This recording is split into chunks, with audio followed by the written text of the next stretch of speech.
Bueno, como le comenté a, a mis dos, hasta donde entiendo, dos únicos auditores o que escuchen o ven y escuchen estos comentarios, quisiera decirles que, bueno, aquí estoy para cumplir con mi promesa o cometido de hablar acerca de los trenes. ¿Por qué gatilló en mí la idea de los trenes? Puede ser por una discusión político-técnica, de economía global, macroeconómica, como es la de retornar a un sistema de transporte potenciado por el sistema ferroviario, por un lado, y basta una cosa así para que se gatille en mí este, esta orientación y el gusto por los trenes desde siempre, desde muy niño, que incluso me ha llevado a tener distintas experiencias en el tema del tren. Tengo distintos viajes en tren, algunos de ellos me gustaría comentarlo. Y como estas conversaciones tienen una idea general, una propuesta general, pero no siempre controlo bien, digamos, en qué momento, qué cosa voy a decir o qué cosa resulta y me voy por una rama, como se dice, pero mi intención es barrer un espectro de cuestiones vinculadas con los trenes que me gustaría conversar. A ver, vemos el tema político para más o menos resolverlo, entre comillas, y que está vinculado con esta reactivación en los medios de comunicación en el tema de los trenes. En el último mensaje de Piñera habla de su intención de reactivar el proyecto de trenes Santiago del Paraíso y como una maniobra, como dijo un comentarista en CNN que me pareció muy interesante, la forma como lo dijo, como una suerte de sexismo político, hacer cosas atractivas que llamen la atención y que sean amables y generen comentarios positivos respecto a su ejercicio del cargo de presidente de la República. Y es curioso porque Chile siempre tuvo una red ferroviaria de norte a sur.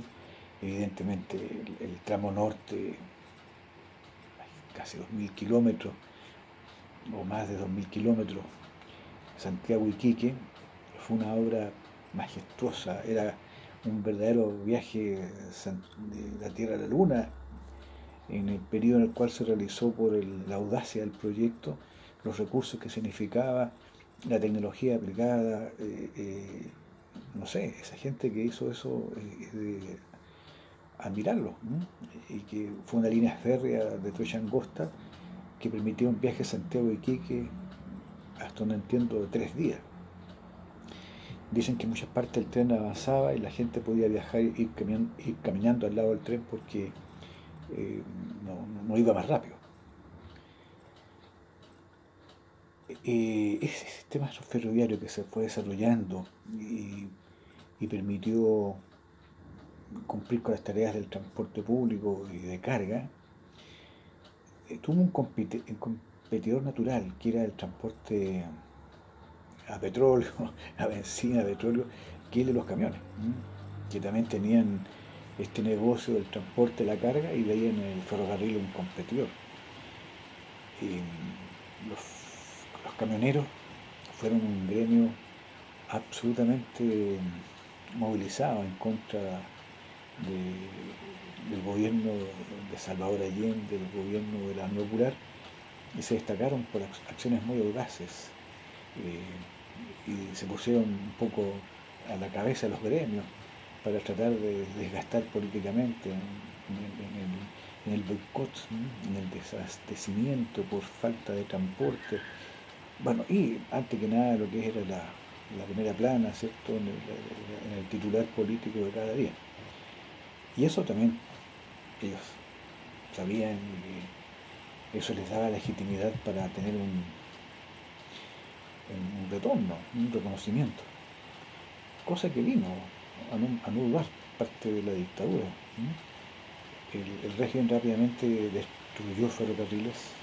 Al año 80 se desmanteló ferrocarriles y todo el transporte de carga a lo largo de todas las carreteras quedó a disposición de los camioneros y también las compañías de transporte interprovincial, ¿no? Quedaron, digamos, con este negocio, ¿cierto?, del transporte de pasajeros, ¿no?, a lo largo de todo el país. Bueno, todo eso que destruyó el ferrocarril, uno siempre tuvo la idea de que eso ya quedó en la historia, era una experiencia económico-cultural de Chile, y de repente se comienza a reactivar, porque claro, hay análisis muy concretos de coyuntura y de futuro. Si Chile pretende jugar el rol de una cabeza que reciba el impacto del transporte marítimo desde el Asia, evidentemente debe prepararse para tener una capacidad portuaria, ¿cierto?, de descarga muy fuerte, carga y descarga. Pero también hay un tema de transporte, ¿cierto?, muy concreto, y el ancho de las carreteras hoy día, si son estrechas, digamos, o no alcanzan a canalizar el transporte que hoy tienen de demanda, en el futuro no van a dar abasto para un flujo de transporte de carga por carretera. Entonces, inevitablemente, el ferrocarril pasa a ser un modelo, una alternativa tecnológica bien concreta. Y se reactiva el tema del transporte ferroviario Santiago-San Antonio, Santiago-Valparaíso, qué sé yo, hacia el norte, perdón, hacia el sur. Hacia el norte he escuchado poco, pero hacia el sur se habla ya de recuperar la línea férrea hasta Puerto Montt y con sus ramales importantes, que sea Concepción y otras localidades. Y, y sin duda que eso, quienes hemos vivido los tres escenarios, lo histórico, la crisis, el derrumbe y la reactivación, no deja de ser una cosa digna de ser comentada. Yo, cuando niño, tengo la experiencia de que todos los años viajaba en tren, por cuanto mi madre tenía la costumbre de todos los años, en 1 o 2 semanas de enero, febrero, visitar a su familia en Victoria. Ella llegaba básicamente a la casa de una hermana, pero era una ida donde ella cada día iba a ver a una u otra familiar y pasábamos el día allí en esas casas tan especiales, con patios de quinta, tan verdes, tan húmedos, ¿no?, con manzanas y con ciruelas. Toda esa imagen que uno recuerda tiene que ver con esos viajes, casas con pozos, ¿no? Y eso se hacía en tren. Y en la época también, en esa época de alta demanda, el tren a Puerto Montt, que tenía en antiguo una desviación a un ramal a Valdivia, y resultaba que tenía también alta demanda y que para llegar a tomar el tren había que llegar ahí tipo 6 y media de la tarde y esperar que entraran o pusieran los carros, los carros como tal, en su versión primera, segunda y tercera clase, para subirse. Y era una cosa bien fuerte, bien de mucho movimiento, de hombres que suben primero para tomar espacios y poder asegurarle, ¿cierto?, a su familia un asiento cada uno. Pero no sé, mi madre siempre lograba nuestros 2 asientos en segunda, y yo por supuesto en la hora ventanilla, para poder gozar de este viaje de Victoria. El tren salía a las 7 de la tarde en un viaje que nunca olvidaré, debe haber sido tal vez 57 por ahí. Sale el tren y de repente el tren merma hasta que lentamente queda detenido. Bueno, cualquier cosa, uno no se pregunta por qué puede pasar eso.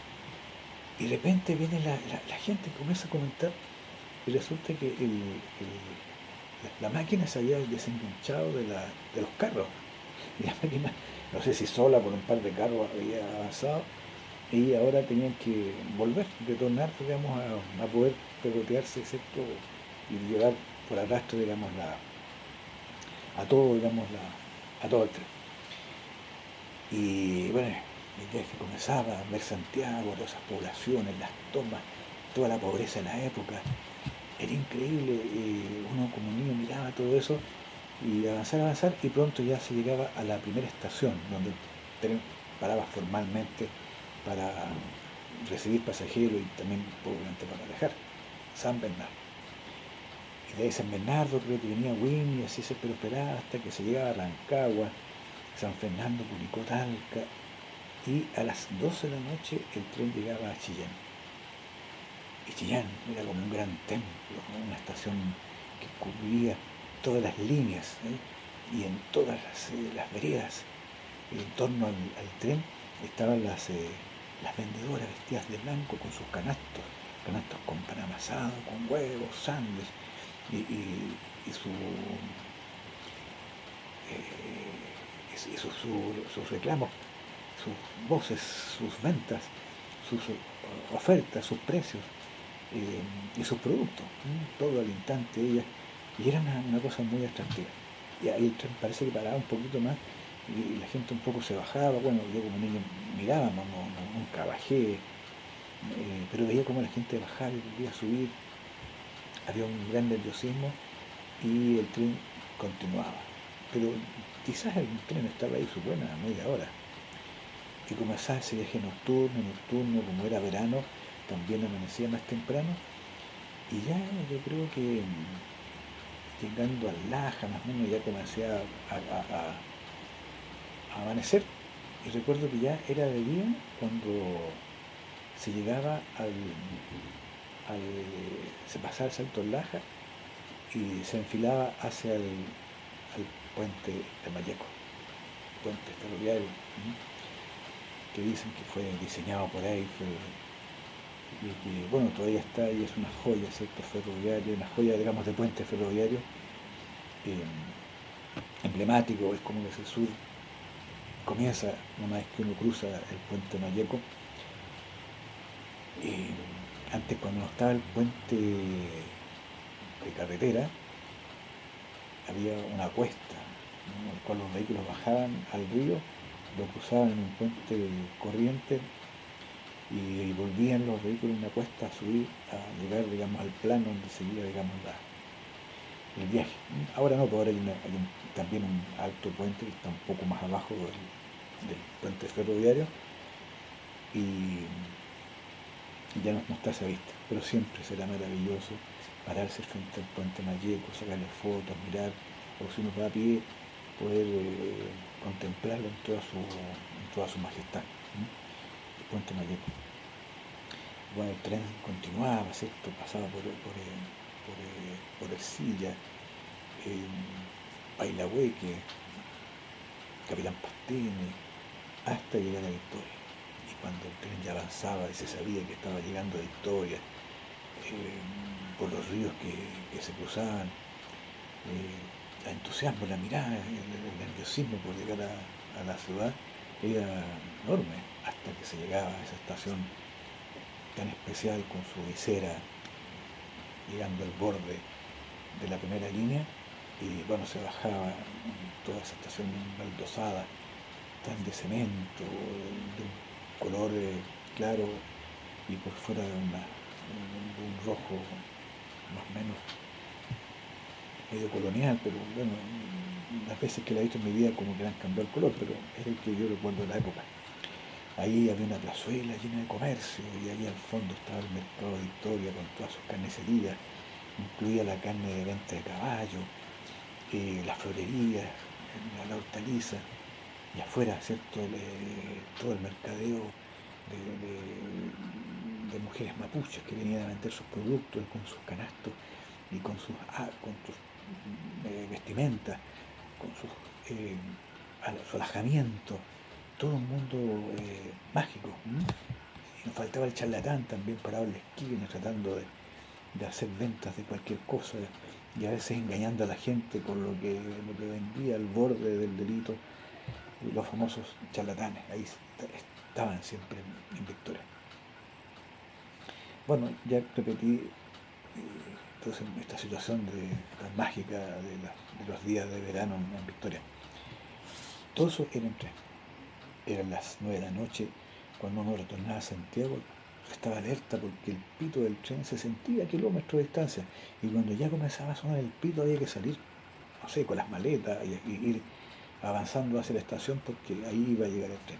Y no había que salir antes, era cosa de escuchar ese pito del tren lejano y el tiempo que se salía, se llegaba, era lo suficiente como para no perder, digamos, el viaje. También, y a veces uno iba a ver la pasada del tren, ver que gente llegaba, salía a conversar, bueno, los adultos más que uno, pero se veía que era como había un ambiente social, digamos, allí. Al mediodía pasaba el tren de Concepción, que traía un coche en el cual venía venta, vendían, no sé, hortalizas, cosas, no pescado, qué sé yo. Y había un coche de maleta, algo así le llaman. Siempre eh, quise hacer viajes en tren y el más emblemático que tengo en mi vida, me voy saltando épocas de tiempo, no importa, acá tengo una idea, no tengo un libreto. El viaje más largo que tengo en tren es un viaje de 2 días que comienza en la ciudad de Praga un día sábado al mediodía o pasadito el mediodía para llegar a Moscú el día lunes, también más o menos al mediodía, 2 días, es decir, dormir 2 noches en el tren. Bueno, la red ferroviaria y los trenes en general en Europa son muy buenos, muy cómodos, de mucha calidad y hoy día una tecnología inmediable. Y ya en los 80, cuando hice esta experiencia por ahí por el 81, bueno, cada coche con su departamentito, donde entraban 6 personas y después se bajaban eh, literas y entraban 6 personas durmiendo normalmente.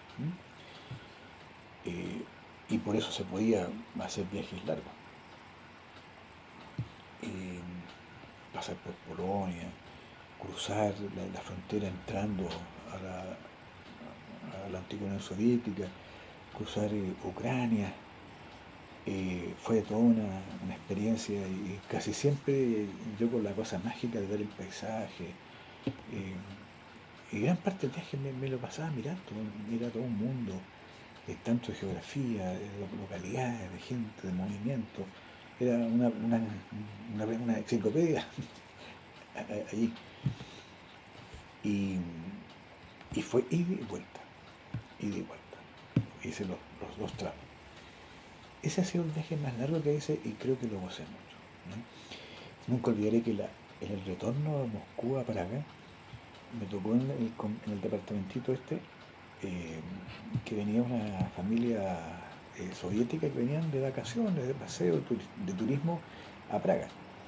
Y creo que era un matrimonio con, eran así unos 3 niños, tal vez 4, o 3. La cosa que creo que esa familia y yo estábamos todos en ese cuartito, ¿no? Del carro del tren. Y me acuerdo, yo incluso me puse en el tercer nivel, estaba más tranquilo, podía leer cuando había que armar los camarotes. Y en el día también, lo que les conté antes. Pero era muy especial esto de que no hablar nada de ruso. Yo sabía frases en ruso, palabras en ruso sueltas, pero no son más que chisporrotazos de modismos para decir algo como quiero esto, quiero lo otro, muchas gracias. Pero que no dan para una conversación, ni mucho menos. Y también notaba que esta familia, sobre todo el padre, su señora, como que tendían tal vez a conversar conmigo, se daban cuenta que yo era extranjero. Obviamente les conté que era chileno, eso ya se entendió, de que no era tan difícil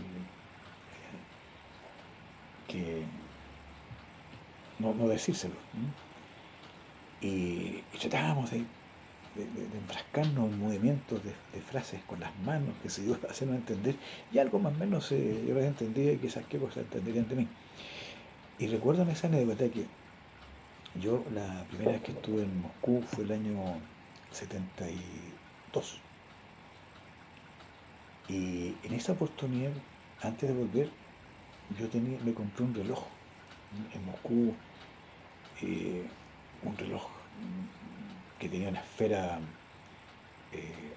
azul, un azul piedra, no sé cómo escribirlo, y muy bonito, que era Vostok, era el nombre, digamos, de la marca del reloj. Y, y una cosa interesante, ¿sabes? Él se dio cuenta, este señor, el reloj que yo andaba extrañando, y le llamó la atención, porque lo compré yo en el año 72, como no, o inicio 73, porque ya venía de vuelta. Y ahí estábamos ya, bueno, 10 años después, ¿no? Entonces me comentó respecto, le llamó la atención mi reloj.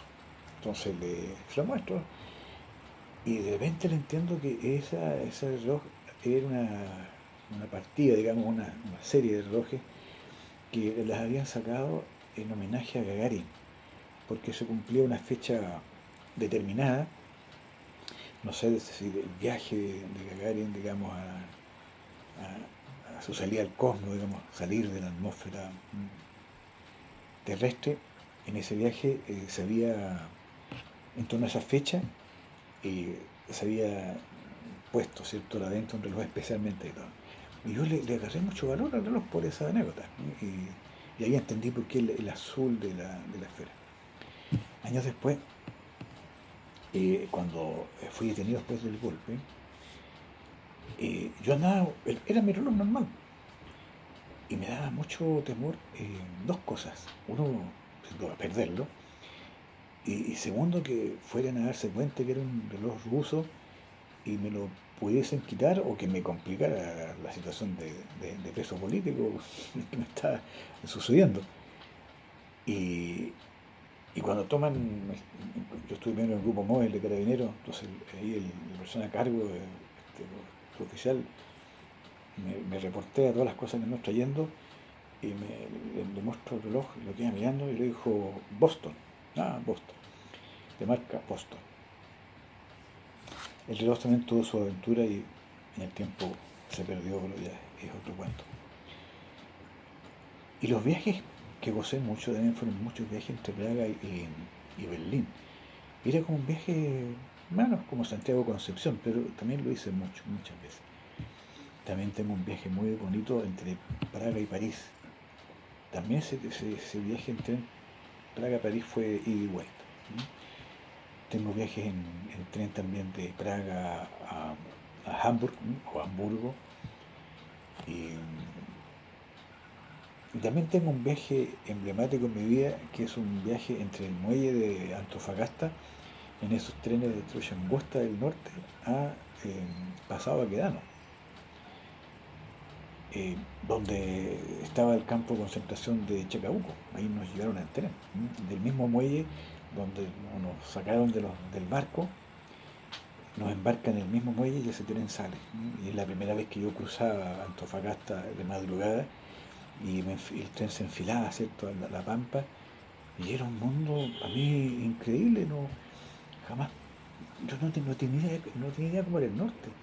Bueno, obviamente en la época las fotografías de diario eran muy pocas a color, entonces uno no tenía una información de cómo era la geografía de la pampa, no, o tal vez alguna película a color o documental, no, tampoco no entregaban buena información porque tampoco eran de muy buena resolución.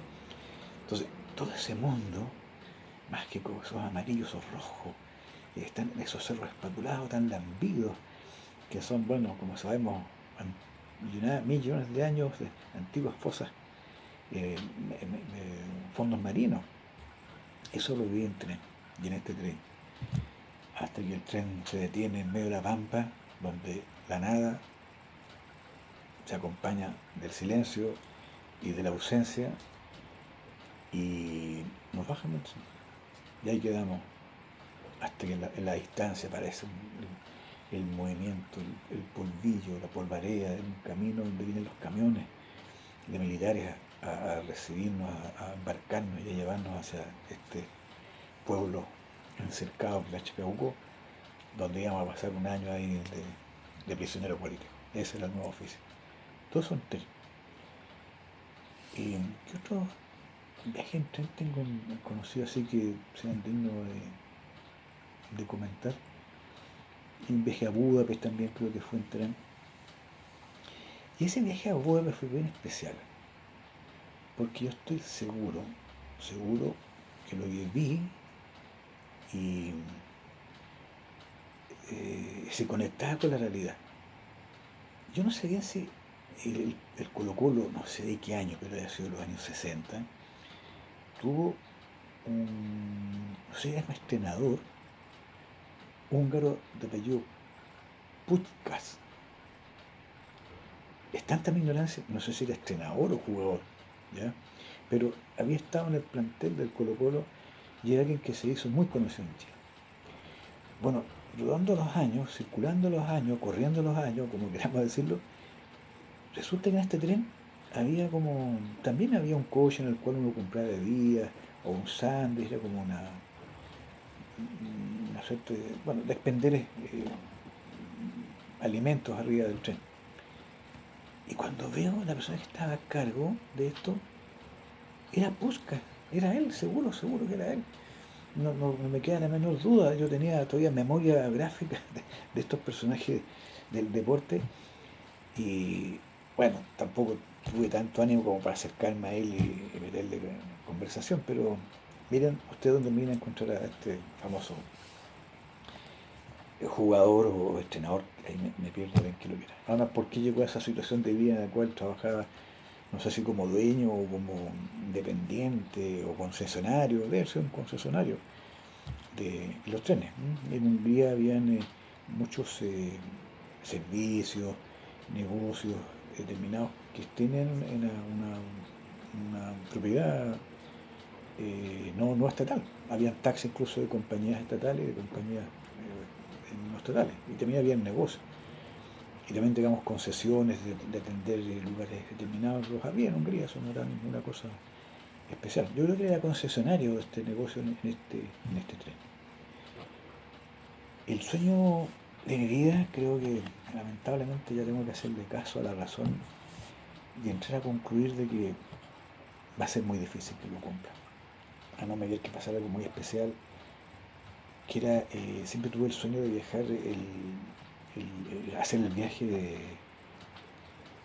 de, de Moscú hasta el Pacífico, el Transiberiano. Siempre para mí fue, incluso he estudiado, he seguido la ruta del Transiberiano, he leído mucho de cómo se construyó, a propósito de qué. Tengo mucha información, gocé mucho el viaje en el Transiberiano que Neruda narra en sus memorias. Confieso que he vivido, eh, e incluso tengo la experiencia de no hace poco, ¿no? Hace años atrás, de conversando con una persona amiga. Resulta que él, bueno, él está jubilado ya hace ya varios años. En un momento con su esposa siempre también tuvieron la idea de hacer el Transiberiano. Me contaba que se encontraron con una oferta en una compañía de turismo y bueno, se encontraban con tiempo, tenían el nivel de recursos que exigía el viaje y compraron el paquete, ese muy barato para la época, e hicieron el viaje del Transiberiano. Obviamente en un sentido, porque la vuelta hay que hacerla yo creo en un avión, porque ida y vuelta ya son más de un mes, son como 20 días en un solo sentido. Y él me hizo una conversación, algunas narraciones de experiencias en el viaje, de qué significa vivir tantos días arriba de un tren, ¿ya? Siempre fue mi sueño. Pero incluso una vez estuve hasta viendo de qué se hablaba el precio de los pasajes. Claro, ahí me di cuenta que tal vez el pasaje en sí mismo no es tan caro, o más no podría manejarlo. El tema es que también hay que sustentarse. Yo creo que no me queda claro, o sea, en el tren mismo hay coches comedor o tipo restaurancitos donde uno se alimenta y tiene que todos los días pagar eso, comprar eso. Me imagino que el tren tiene también camas, baños, también para ducharse. Yo creo que ese alojamiento debe estar incorporado, digamos, en el pasaje. Pero ya la cosa del comer y otras cosas, no, entonces hay que ver bien cuánto se suman todos esos gastos para ver si uno puede asumir el viaje. Él lo hizo y un día voy a volver a conversar con él que me cuente otros detalles del viaje. Tengo un viaje en tren que me lo narraron. Sergio Insunza fue el ministro de Justicia del gobierno de la Unidad Popular de nuestro muy querido presidente Salvador Allende, que lo llevamos en nuestro corazón, ¿sí? Y trabajamos por ensanchar las anchas alamedas que nos invitó como oriente histórico, ¿no? En eso estamos. Y él contaba una experiencia en la década de los 50.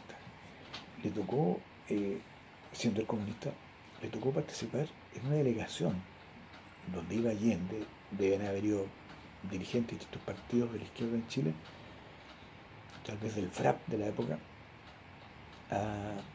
a China.